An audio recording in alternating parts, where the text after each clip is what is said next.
اور یہ ڈرامے بازی جو لوگ کرتے ہیں نا حج سے پہلے اور عمرے سے پہلے سب سے معاف کروا کے، ان ڈرامے بازوں کو کبھی معاف نہ کیا کرو.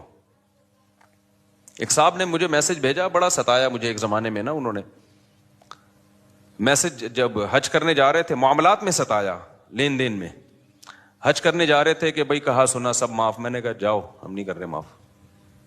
یہ تو نہیں، میں نے کہا جواب نہیں دیا، میری نیت یہ تھی کہ 2-3 دفعہ پوچھا نا تو بولوں گا نہیں معاف کیا. ڈرامے کیوں کر رہے ہو معافی کے بھائی؟ تکلف میں کیوں پڑ رہے ہو؟ آپ کا جو لین دین ہے وہ دے دو، وہ خود ہی معاف کر دے گا. اس کو تکلف کی ضرورت ہے آپ کو معاف کروانے کی؟ نہیں یاری، میرا خیال ہے بات سمجھ میں. بہنوں سے سب معاف کرا کے جاتے ہیں، جو کیا کرایا سب معاف. بھائی وراثت دے دو اس کی، جو ابا کی تم کھا کے بیٹھے ہوئے ہو، تو معافی کی تکلف کی ضرورت بولو نہیں رہے گی، دے دو اس کو.